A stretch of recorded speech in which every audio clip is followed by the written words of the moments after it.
Salam Vəfa, hər vaxtınız xeyir. Bəli, düzgün qeyd elədiniz. Biz sizə növbət dəfə beynəlxalq tədbirdən xəbər veririk. Belə ki, Bakıda İslam dünyasının ən böyük parlament platformalarından biri olan İslam Əməkdaşlıq Təşkilatının Parlament İttifaqı konferansının 20-ci sessiyası bugündən öz işinə başlayır.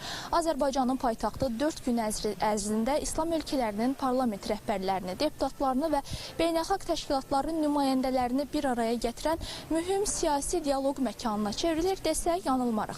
Sessiyada 40-dan çox ölkənin parlament nümayəndə heyətləri, eləcə də ondan çox parlament sədri, həmçinin 10 beynəlxalq təşkilatın nümayəndələri iştirak edirlər tədbirlərdə. Ümumilikdə 400-dən artıq nümayəndə heyətinin qatılması gözlənilir. Mən bu ilki sessiya haqqında xəbər vereyim. Parlament əməkdaşlığı vasitəsilə İƏT-ə üzv olan dövlətlərdə dayanıqlı və inklüziv iqtisadi inkişafın təşviqi mövzusuna həsr olunur. Müzakirələr zamanı üzv dövlətlər arasında iqtisadi əməkdaşlığın genişləndirilməsi, ticarət əlaqələrinin inkişaf etdirilməsi, investisiya imkanlarının artırılması, həmçinin innovasiyaların təşviqi və dayanıqlı inkişaf məqsədlərinə nail olunmasında parlament rolu ətrafında ətraflı fikir mübadiləsi aparılacaq.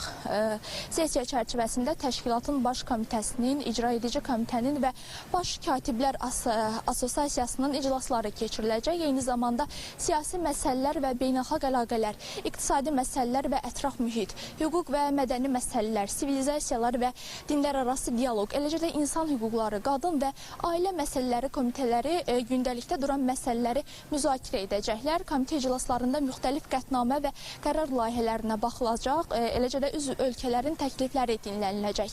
Tədbir İslam ölkələri arasında parlament diplomatiyasının gücləndirilməsi, ortaq maraqların müdafiəsi və qlobal çağırışlara qarşı birgə fəaliyyət mexanizmlərinin formalaşdırılması baxımından mühüm əhəmiyyət daşıyır. Qeyd eləyək ki, sessiya iştirakçıları regional və beynəlxalq təhlükəsizlik, iqtisadi inkişaf, humanitar, əməkdaşlıq və sosial rifah məsələləri üzrə fikir mübadiləsi aparacaqlar.